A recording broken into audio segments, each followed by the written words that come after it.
Theirs. Rome.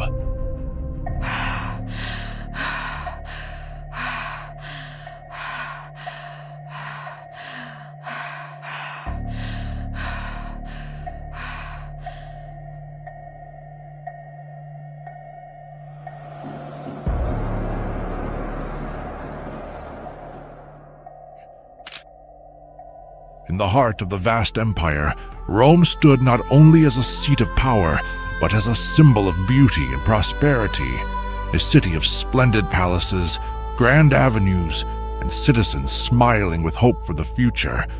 Rome. Ancient Rome rises with an undeniable, majestic beauty. Every stone of the Colosseum, the steadfast columns of the temples, and the splendid palaces seem to whisper the glory of a bygone era, still radiating an immortal vitality. Then a shadow fell. Rebellion was born. One loyal general turned. An age began to end.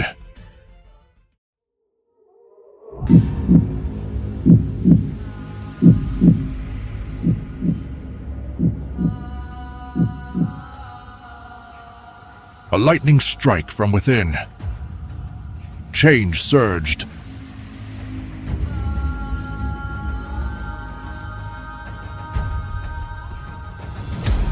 Rome's fate stood on edge. This was not just war. It was legend in the making.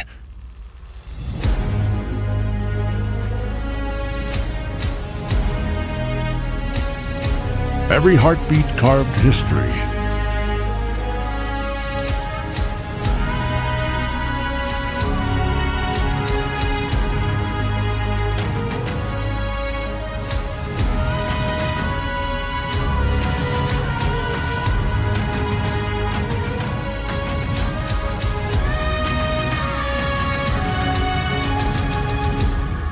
He stood, fire in his eyes.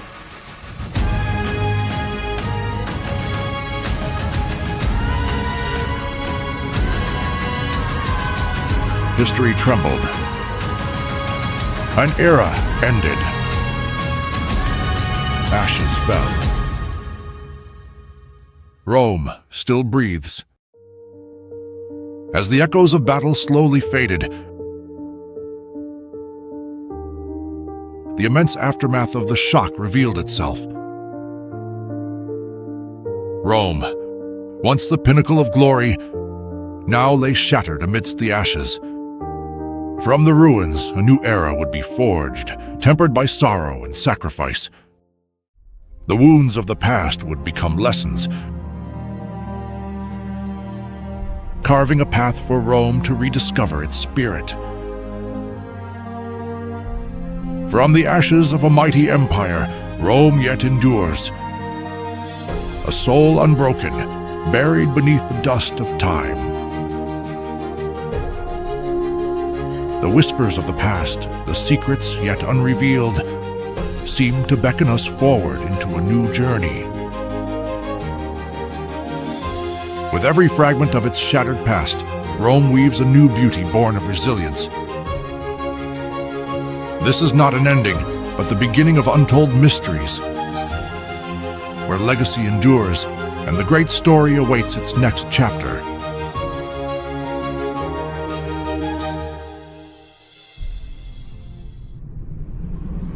Echoes of the past. Imagine a world where the greatest empire in history stands on the edge of oblivion. A city that once ruled the known world now trembles as its enemies close in. The streets, once filled with the cheers of victorious legions, are now engulfed in screams and fire. The mighty walls of Rome, which had withstood centuries of war, are powerless against the tide of destruction. How did it come to this? Was it the folly of its rulers, the insatiable greed of its elite? Or was Rome always destined to fall, crumbling under the weight of its own glory?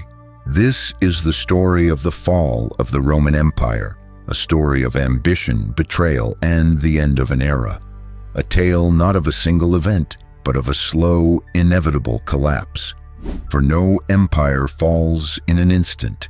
It fractures, weakens, and decays, until one final blow brings it crashing down.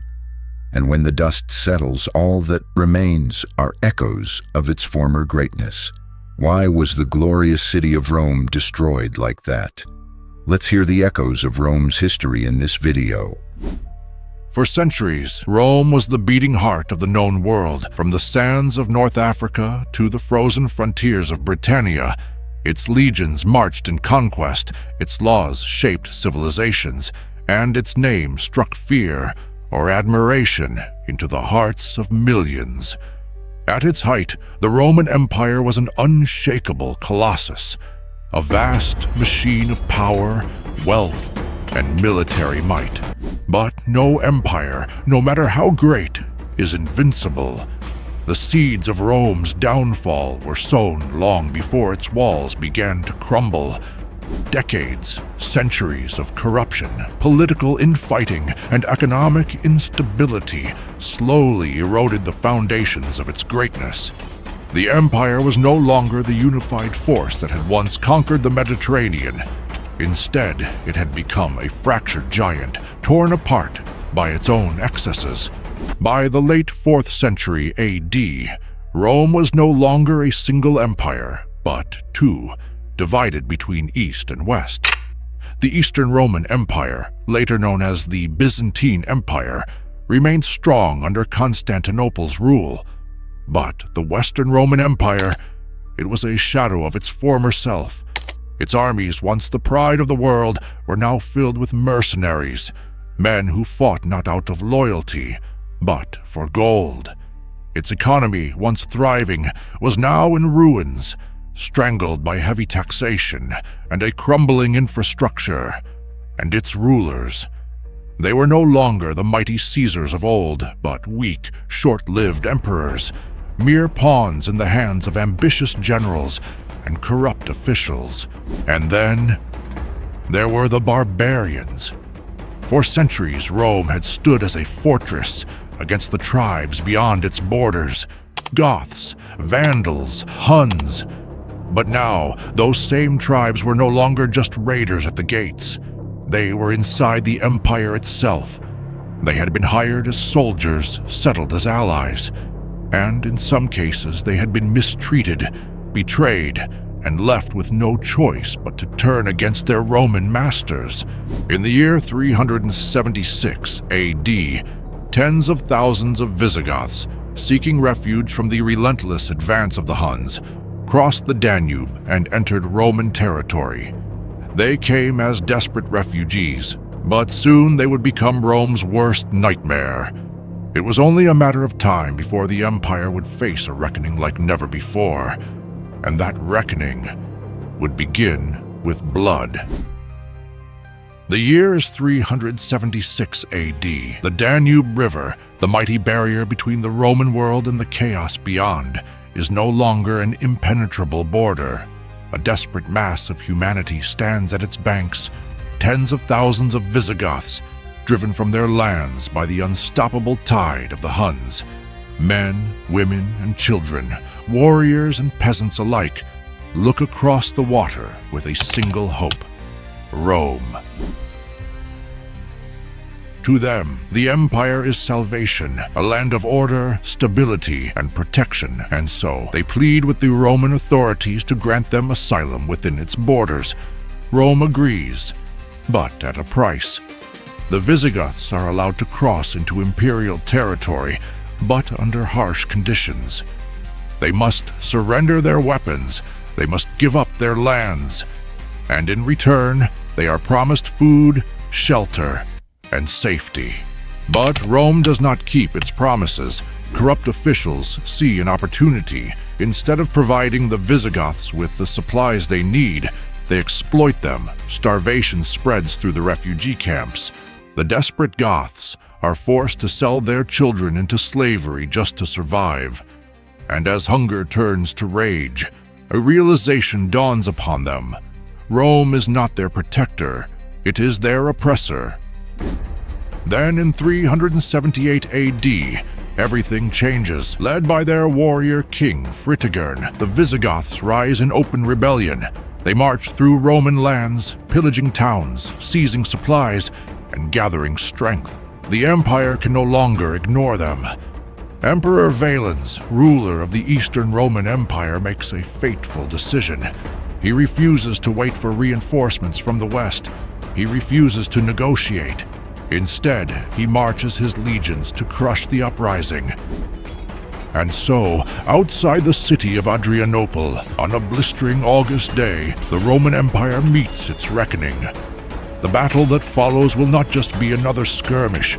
It will not be a minor setback.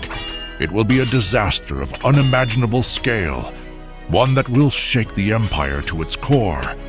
For the first time in centuries, Rome is about to face an enemy it cannot defeat. And when the sun sets on the battlefield, the empire will never be the same again. The sun hangs mercilessly over the fields outside Adrianople. The dry earth is cracked, the air thick with tension. The Roman legions stand in rigid formation, their armor gleaming under the scorching August heat. Standard bearers hold the imperial banners high, while officers ride along the lines, issuing last-minute orders. At their head stands Emperor Valens himself, a man determined to crush the Visigoth uprising once and for all.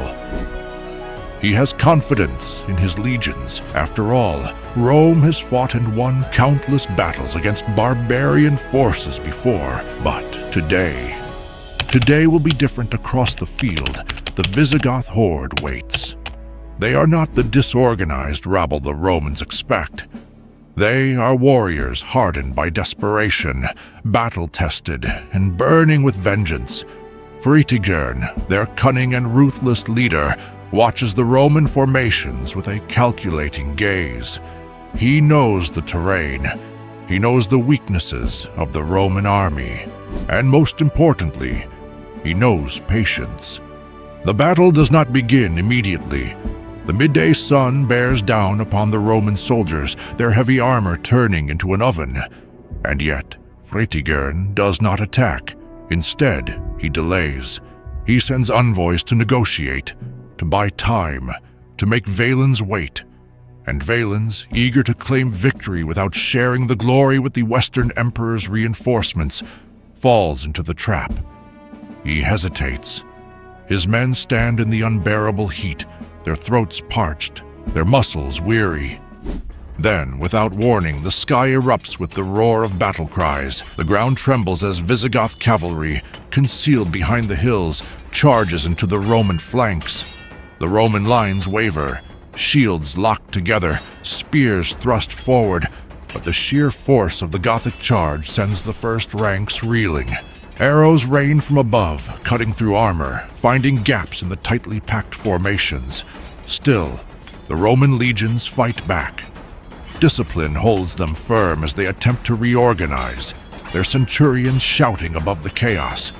But it is not enough. The battlefield becomes a slaughterhouse. The Visigoths press forward, hacking, slashing, breaking the Roman formations apart piece by piece. The heat, exhaustion, and confusion begin to take their toll. Then comes the moment of collapse. A section of the Roman army, overwhelmed and outflanked, begins to retreat. Panic spreads like wildfire. Soldiers break rank, discarding shields and weapons as they attempt to flee. Valens, still at the heart of the battle, watches in horror as his legions disintegrate. His guards urge him to escape, to flee to the safety of the city. But before he can act, disaster strikes. The emperor disappears amidst the chaos. Some say he is struck down by an enemy spear. Others claim he takes refuge in a farmhouse, only for the Goths to burn it to the ground with him inside. By the time the sun sets, the battlefield is littered with Roman corpses. 2/3 of the imperial army lies dead. The Eastern Roman Empire is left leaderless, vulnerable, and humiliated. The defeat at Adrianople is more than just a military loss. It is a wound that will never fully heal. For the first time, Rome has suffered a catastrophe at the hands of the barbarians that it cannot simply recover from. And worse still, the floodgates have been opened. Now all of Rome's enemies know the truth. The empire is not invincible, and the storm is only beginning. The sun has set over the blood-soaked fields of Adrianople. The cries of the dying echo across the plain, a grim symphony of agony and despair. Fires rage where once stood the proud legions of Rome. The banners that had flown so boldly in the morning now lie trampled in the dirt, soaked in the blood of those who carried them. This is not just another Roman defeat. This is a massacre, and in the ruins of this battlefield, the fate of an empire is being rewritten. Rome in crisis. The news spreads like wildfire. Across the Eastern Roman Empire, officials struggle to comprehend the full scale of the disaster. An entire imperial army annihilated, an emperor vanished. The backbone of Roman military power in the East, broken beyond repair. Panic sets in. Cities along the Danube prepare for the worst, fortifying their walls, stockpiling supplies, and bracing for an invasion they believe to be inevitable. In Constantinople, the imperial court is in chaos. The senators whisper in dark corridors, their faces pale with fear. Who will lead them now? Who will protect the empire from the wrath of the barbarians? For centuries, Rome has withstood every assault. She has been scarred, but never truly broken. But now the unimaginable has happened. Rome's enemies smell weakness. The Gothic onslaught. Fritigern, the brilliant leader of the Visigoths, stands victorious. His warriors, once mere refugees seeking shelter within the empire, are now the masters of the battlefield. They have achieved what no barbarian army has ever done before. They have shattered a Roman emperor's army and lived to tell the tale. And yet, Fritigern is not a fool. He knows this is not the end. Rome is wounded, but it is still dangerous. Its legions are vast, its fortresses strong, its wealth limitless. If the Goths are to survive, they cannot simply fade back into the wilderness. The time for begging at Rome's gates is over. Now they must take what they need. So the Gothic horde marches southward. Towns and villages along the way are sacked. Fields are burned. The once proud cities of the empire, places that had stood for centuries under Roman rule, now cower before their new conquerors. But there is one prize greater than all others. One city that represents the very soul of the Eastern Roman Empire, Constantinople. The last defense of Constantinople. As the Visigoth army approaches the greatest city of the East, fear grips the people within its mighty walls. The emperor is dead. The legions are shattered. The city stands vulnerable. If the Goths take Constantinople, the Eastern Roman Empire will fall. But fate has one final twist to play. As the Gothic cavalry nears the city, its walls, massive, unbreachable, rise before them. These walls are unlike anything they have ever faced. Towering stone fortifications, hundreds of feet high, reinforced by layers upon layers of defenses. To storm them would be suicide. But Fritigern has already defeated a Roman army in the field. Now he wants to test the city itself. The Gothic warriors prepare for an assault. And yet, as they move forward, a new force emerges from the gates. Not legions, not senators or politicians, but the people of Constantinople themselves. In a desperate act of survival, the citizens, merchants, blacksmiths, laborers, even aristocrats take up arms, and among them, leading the charge, are the Roman war elephants. The sight is terrifying. Massive beasts, armored and enraged, charge into the Gothic ranks, trampling warriors beneath their feet. The citizens, emboldened by this unexpected resistance, fight with a ferocity the Goths did not expect. For the first time since their victory at Adrianople, the Visigoths are forced to retreat. They may have crushed the Roman army, but they cannot break Constantinople, a broken empire. And so the Visigoths turn away. They do not conquer Constantinople, but they do not leave the empire either. Instead, they continue their march, carving a path of destruction through the lands of Rome, taking what they want, forcing the empire to bend to their will. Years later, a treaty is signed. Rome, the greatest empire the world has ever known, is forced to accept the Visigoths as equals. The Goths are granted lands within the empire itself, not as subjects, but as an independent people. For the first time, Rome has not defeated its enemies. It has been forced to bargain with them, and this is only the beginning. For this battle, this moment, marks the true turning point of history. Adrianople was not just a defeat, it was a warning that Rome, for all its power and glory, is no longer untouchable. A warning that the walls of empire are beginning to crack, and soon those cracks will widen. Because in the years to come, more enemies will come. The Huns, the Vandals, the Franks, and in time, Rome will fall. The battlefield is silent now. The screams that once filled the air have faded into an eerie stillness. The dead lie where they fell, their bodies abandoned under the scorching sun. Among them, once proud Roman soldiers, once the backbone of the greatest empire in history, now reduced to lifeless husks. Ravens circle above, drawn to the feast that war has left behind. Adrianople was not just a defeat, it was a catastrophe. An entire Roman army has been wiped out, the emperor himself dead. And across the empire, from the halls of Constantinople to the markets of Carthage, the realization sets in. Rome is no longer invincible. News of the disaster spreads rapidly. Panic grips the Eastern Roman Empire as its leaders scramble to respond. The death of Emperor Valens leaves the empire leaderless, vulnerable at a time when it can least afford uncertainty. A new emperor, Theodosius I, is hastily installed. His task is daunting: to restore order, rebuild the army, and somehow contain the Gothic threat. But the reality is clear. Rome no longer commands the respect it once did. The illusion of its unstoppable power has been shattered. The legions that had once kept the empire secure are decimated. The treasury, already strained by decades of corruption and war, struggles to fund new armies.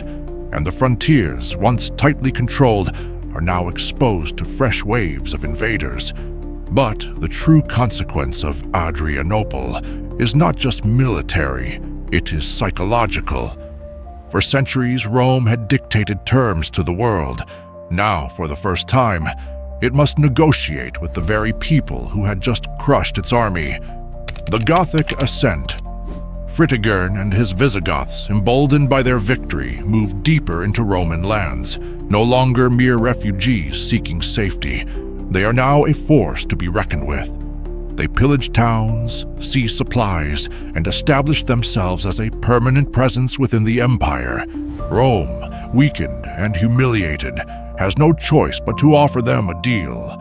In 382 AD, a treaty is signed. The Goths are granted lands within the empire, not as subjects, but as an independent people. Rome, once the master of all it surveyed, is now forced to share its own empire with those who had once been its enemies. It is a moment of unprecedented weakness, and it will not be the last.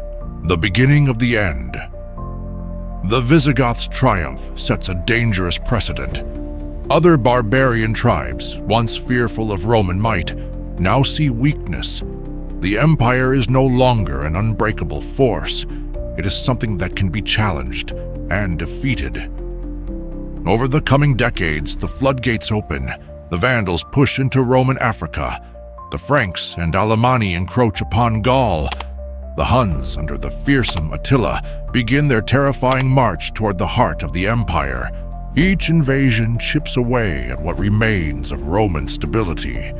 And in 410 AD, just 3 decades after Adrianople, the Visigoths march into Rome itself. For the first time in 800 years, the Eternal City falls to an invading force. It is the moment the world realizes Rome is not merely in decline, it is dying. Despite its struggles, Rome does not fall overnight. It clings to life for another century, desperately trying to hold together an empire that is already coming apart at the seams. Emperors come and go, some competent, others mere puppets of powerful generals. Civil wars erupt as ambitious men fight for control over the fading remnants of imperial power. The Western Roman Empire, exhausted and fragmented, slowly bleeds to death.